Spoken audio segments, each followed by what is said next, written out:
Salve, rapaziada, mais um vídeo pro canal, certo? Coringão chegou e nós vai pra Libertadores. Certo? Mais uma vitória, a sexta consecutiva, né?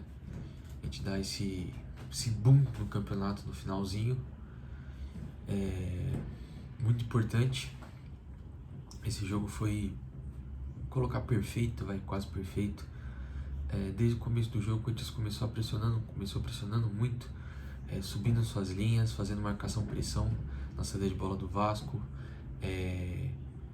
fazendo aquela marcação de perde-pressiona, né? Então perdeu a bola, já pressiona o homem de homem com a bola, já faz uma marcação mais encaixada na linha de defesa, com bote em cima dos caras, com marcação muito forte.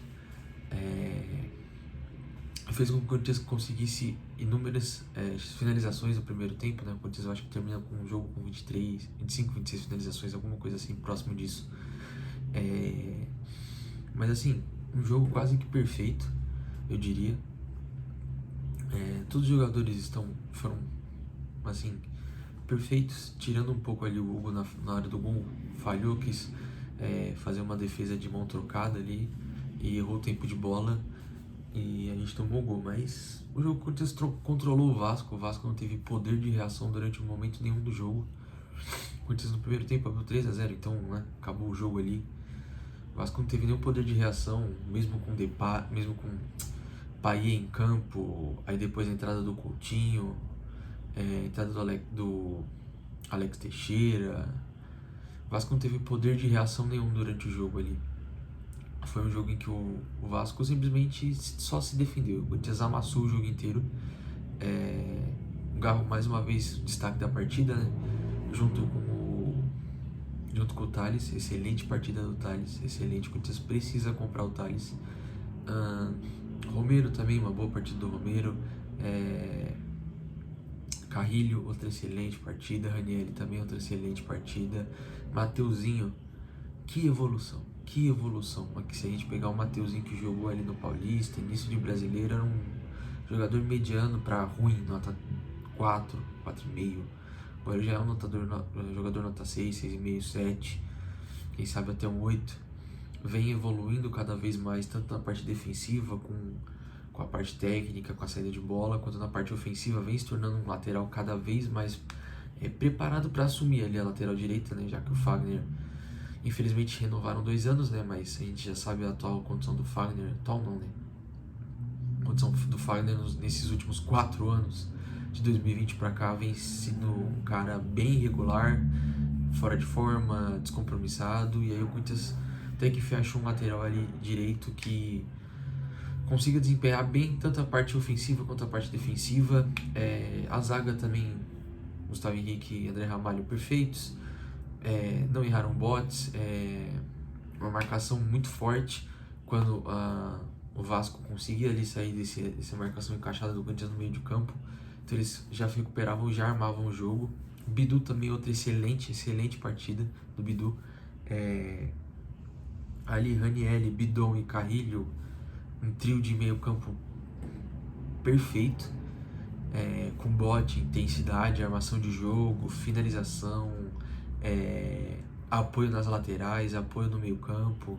Então assim, foi um jogo bem, o Corinthians conseguiu fazer um jogo bem de meio campo e verticalizado ao mesmo tempo, não focar só no meio jogo, e conseguiu assim abrir bastante o jogo para as pontas, né? Aí, obviamente, falar do Garro é chover no molhado, né? Inúmeras vezes o Garro é o destaque do Corinthians em jogos. Eu posso colocar que a melhor contratação do Corinthians é o Garro no ano. Não é nem o Depay, é o Garro, porque sem o Garro, o Corinthians não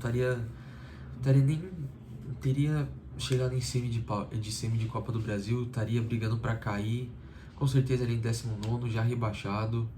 Então assim, o Garro foi a principal contratação do Corinthians no campeonato.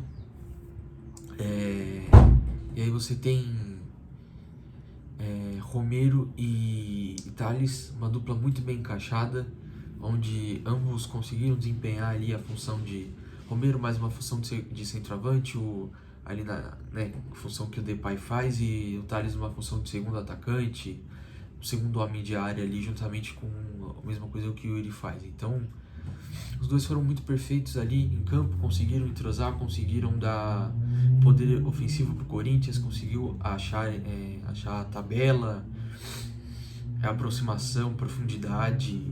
Então foi um jogo muito excelente do Corinthians.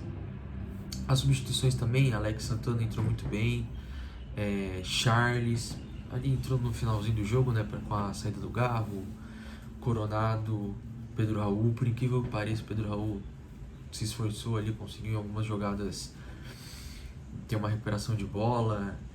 Aí você tem então assim, o elenco do Corinthians é um elenco muito bom, é um elenco que foi construído no meio do campeonato, no meio da temporada. Demorou para encaixar, demorou, isso é normal.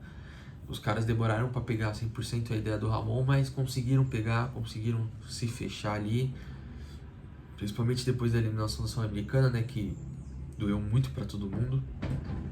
Poderia ser ali um título pro Corinthians no ano desastroso que foi, 20 rodadas brigando para cair. Então os caras se fecharam ali,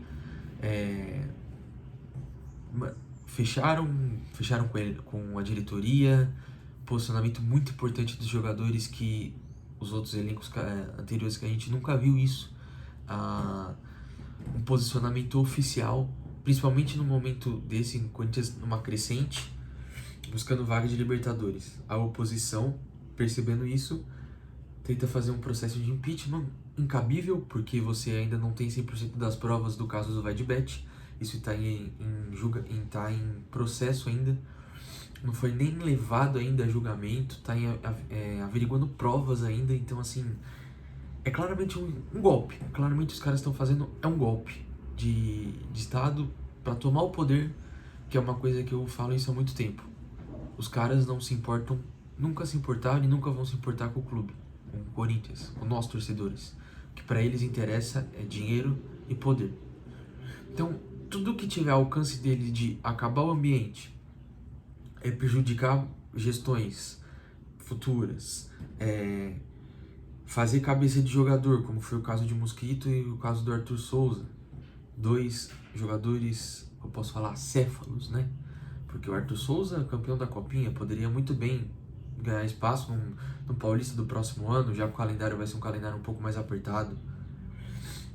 Mosquito, foi burro, porque era um jogador que de fato não tem aquele brilho técnico, não tem aquele refino de jogador, mas é um cara que é esforçado, é dedicado, salvou o Corinthians inúmeras vezes em 2020, então assim, jogador burro, né? Foi na picuinha de empresário e deu no que deu, tá ligado? Aí o Mosquito brigando pra cair, o Arthur Souza nem joga, muitas vezes nem é relacionado, às vezes é jogado pro sub-20 do Bragantino. Então, sim, o que eu tenho pra dizer em relação ao processo de impeachment é isso, é um golpe total. O Augusto tem todos os defeitos que, pra variar, todos os presidentes do Corinthians têm, né, de mentiras, não cumprir as promessas, enfim. Mas ele cumpriu com a palavra dele, queria fazer o Corinthians forte, o Corinthians ia brigar por título. E mais uma vez o Corinthians brigou por título, o Corinthians chegou a semis, Copa do Brasil, Sul-Americana, tá chegando uma vaga de Libertadores. O time foi montado no meio do ano, isso é óbvio, prejudicou ali quase 50%, vamos colocar ali 30%, 45% do campeonato, que é os caras encaixarem, enfim. Mas ele foi homem, ele cumpriu com a palavra dele e fez uma janela de transferências de meio do ano perfeita. Trazer o Hugo, contratação nota 1 milhão, André Ramalho 1 milhão, Gustavo Henrique 1 milhão, contratação do Martínez também, Charles, Carrilho, Depay, Tales. Então assim, tinha uma janela que mudou o Corinthians de fato. O Corinthians mudou, é um outro time. Se você pegar o time que jogou contra o Vasco lá, é um time ridículo, né? Ridículo aquele time que jogou. Esse time que jogou aqui, muito superior, fisicamente, taticamente, mentalmente, e comissão técnica melhor também, né? Então, assim, esse foi um principal diferencial para esse Corinthians melhorar. em final de temporada, né? E aí, esse processo de impeachment é claramente um golpe, é uma tentativa de tomar o poder, independente de quem esteja lá, principalmente pelos nomes que estão, né, encabeçando. Mário Gobi já foi rival do Andrés, já foi rival do Duílio em 2020. Quem é corintiano lembra aquela eleição de 2020, que aí o Duílio ganha. No ano seguinte no final do ano tem um anúncio da venda da Arena, que foi 330 milhões, alguma coisa assim. Uma venda ridícula, né? A gente vê o que o Corinthians está fazendo hoje em relação a patrocínio com a Arena. Trouxe a NFL, que foi um outro contrato ridículo. O Corinthians ganhou 1,5 milhão, tá ligado? Então, assim, Mário Gobi Tuma, né? O que falar do senhor Tuma? O que falar desse ser humano? Esse cara aprovou todas as contas de Andrés, de Duílio. O Andrés saiu de 400 milhões de dívida e foi para 900 milhões de dívida. Em um mandato. De 2018 a 2020, o cara fez uma dívida de praticamente ali por volta de 450, quase 500 milhões de dívida. Em um mandato.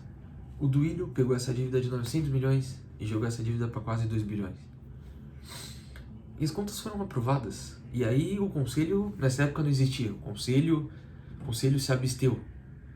Se colocou, tirou a camiseta de conselho do Corinthians e colocou a camisa da renovação e transparência. Nós apoiamos tudo o que eles fazem.